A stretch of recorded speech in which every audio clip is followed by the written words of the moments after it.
बिस्मिल्लाहिर्रहमानिर्रहीम, अस्सलाम वालेकुम। तो हम दोस्तों का जी इलाके में खुश आमदीद कहते हैं। आज हम अपने तमाम काश्तकार दोस्तों को बताना चाहेंगे कि जो पोटाशियम खाद है वो हमारी फसल के लिए किस तरह अहमियत की हामिल है। पोटाशियम खाद हमारी जो पैदावार है उसे किस तरह कम कारी होती है या ज़्यादा कारी होती है, इस चीज़ के बारे में तमाम दोस्तों को इन्फॉर्मेशन देंगे। जिन दोस्तों ने हमारे पेज को फॉलो नहीं किया तो फॉलो लाजमी कर लें ताकि नेक्स्ट आने वाली इंफॉर्मेटिव वीडियो आपको मिलती रहे।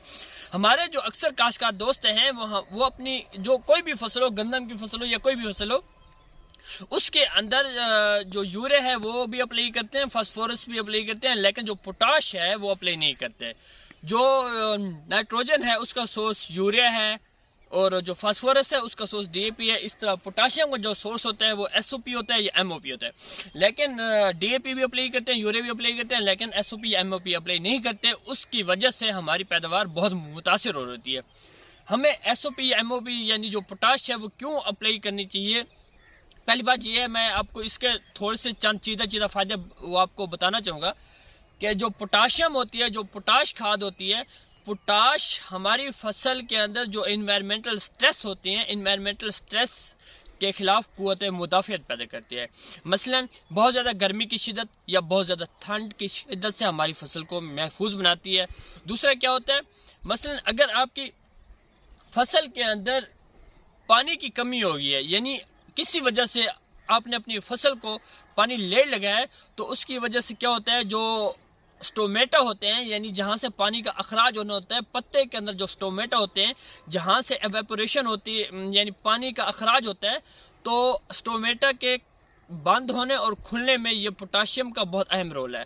अगर आपकी फसल के अंदर पोटाशियम की कमी नहीं है तो अगर वो देखेगा कि आपकी फसल के अंदर पानी की कमी है तो स्टोमेटा नहीं खुलेंगे, स्टोमेटा बंद रहेंगे, यानी आपकी फसल से पानी का अखराज पत्ते से हमारे इन्वायरमेंट आब हवा में नहीं होगा, जिसकी वजह से क्या होगा कि आपकी फसल जो पानी की कमी है उससे महफूज रहेगी।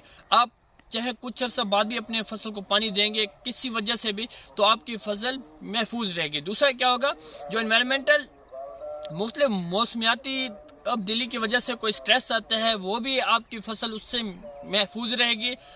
तो और उसके अलावा अगर डिजीज़ कोई आती हैं तो कुव्वत मुदाफ़ियत जिसे हम कहते हैं पौधे के अंदर वो होगी, जिसकी वजह से डिजीज़ या इंसेक्ट पेस्ट वो आपकी फसल के ऊपर ज़्यादा जल्दी अटैक नहीं कर सकेंगे।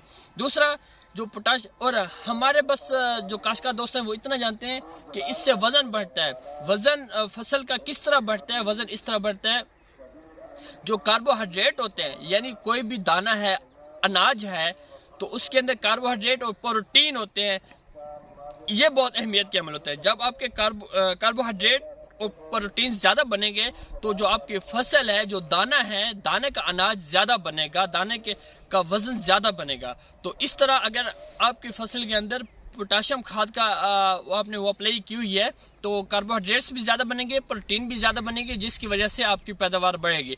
अगर आपने फसल को पोटाशियम खाद एसओपी या एमओपी नहीं दी तो इस तरह आपकी पैदावार कम हो रही है। दूसरा, हमारी फसल ये अक्सर देखते हैं आप दोस्त गिर जाती है।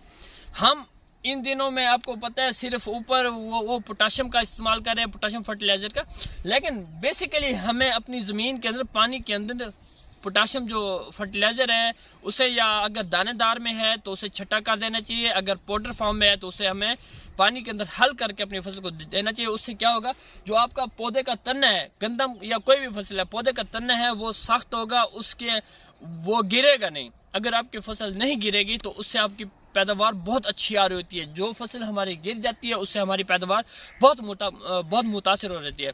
इस तरह ये हमारी जो पोटाशियम फर्टिलाइजर है, ये हमारी एसओपी या एमओपी, ये हमारी फसल के लिए बहुत अहमियत की हामिल होती है। उम्मीद है तमाम दोस्तों को हमारी बात समझ आ चुकी होगी। आज के लिए इजाज़त दीजिए, वस्सलाम।